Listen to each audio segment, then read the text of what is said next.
February 15th, 1997, Wilmington, Ohio.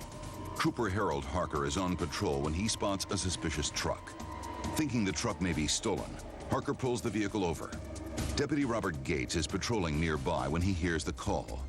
What the officers don't know is that the passengers, Chevy and Shane Kehoe, are two armed white supremacists with a murderous past. Upon contacting the occupants, I came up on the passenger side of the vehicle. Is you guys license, please, sir?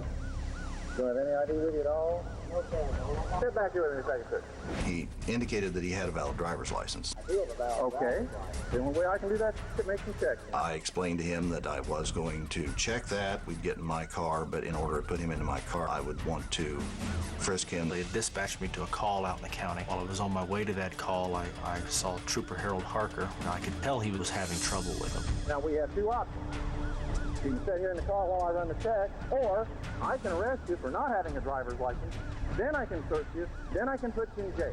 I decided at that point to go ahead and turn around and go back. I started a quick frisk. He pulled away from me. The driver did not want to be patted down. Listen, sir, I don't want no problem. I'm not going to give you any problems, sir. Still violating. I'm not violating you, sir. I realized at that point he was stalling. I did feel something in his left coat pocket. At this point, I am becoming much more concerned. The passenger was watching us in his side view mirror. He was pretty intent on watching what we were doing. The driver did push me. He started back toward the front of his vehicle.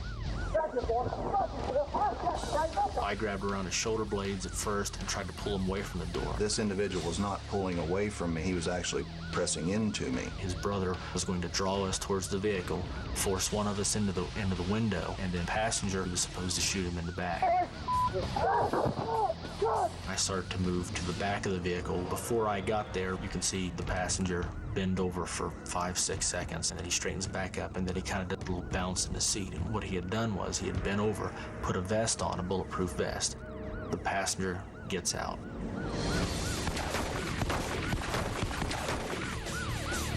It was kind of bewildering. Why is this guy able to stand there and shoot at me? Unconsciously, I'd moved backwards to go to the engine block of the trooper's cruiser. I lose my balance and continue to fire at him.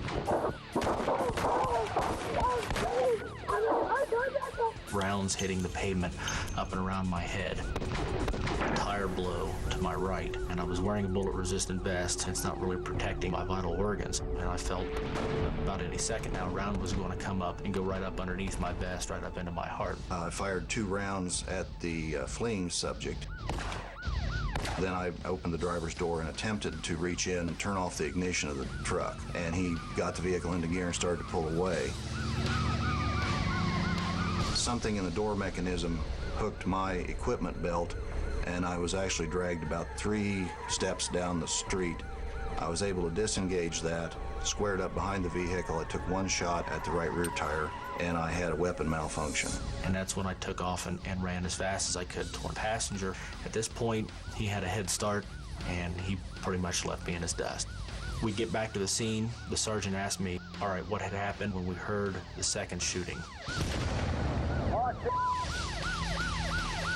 Sergeant Bob Martin and Officer Rick Wood had found the Suburban sitting in that parking lot. They pulled in, and about that time the driver, Chevy Kehoe, jumped out with an AK-47, opened fire on Sergeant Martin's cruiser, and then he ran back to the back of a Suburban and continued to fire. I believe they found 29 empty magazines in the parking lot. After the shooting is done, you can see Chevy Kehoe, the driver, running away. Chevy had found an abandoned railroad track and had followed that track, and afterwards when he ran off and I wasn't able to get him, there was no revenge feeling.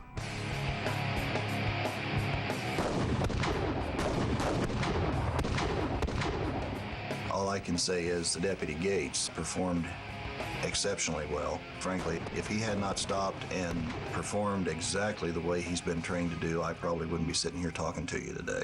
The Kehoe brothers escaped the scene and were captured separately months later. Chevy Kehoe is currently serving life in prison for 3 murders that were committed a year earlier. Shane is serving 24 years for assault and attempted murder.